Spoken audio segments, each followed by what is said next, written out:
आता पाहूया टॉप 9 मोठ्या राजकीय बातम्या। उद्योगपती गौतम अदानी सागर बंगल्यावर देवेंद्र फडणवीस यांची घेतली भेट। राज्यातील उद्योगांच्या विकास कामासंदर्भात दोघांमध्ये 1.5 तास चर्चा झाल्याची माहिती।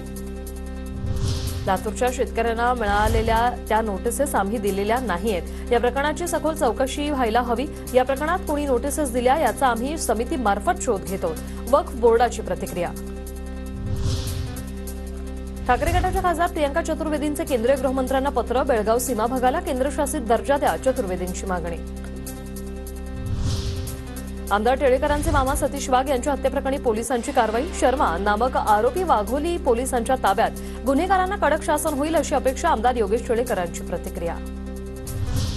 मस्साजोगमधील सरपंचाचा हत्या प्रकरणात 2 आरोपींना अटक। संतोष देशमुख यांची अपहरण करून हत्या। अन्य आरोपींचा पोलिसांकडून तपास सुरू। परिसरात मोठा तणाव। केज तालुक्यातील मस्साजोगमध्ये सरपंचाच्या हत्येनंतर केजमध्ये आंदोलनाला हिंसक वळण। पोलीस आणि आंदोलक आमने सामने। संतप्त जमावाने बस पेटवली। पोलिसांच्या गाडीवरही हल्ल्याचा प्रयत्न। बीडमधील मस्साजोग गावातील आंदोलकांची जरांगे पाटलांनी घेतली भेट। प्रकरणाची सीआयडी मार्फत चौकशी करण्याची मागणी।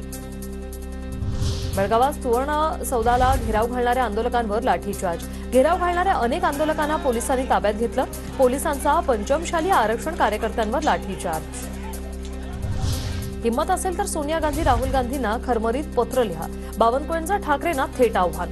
कर्नाटकातील सरकारने विधानसभा सभागृहात स्वातंत्र्यवीर सावरकरांची प्रतिमा काढल्याचा दावा।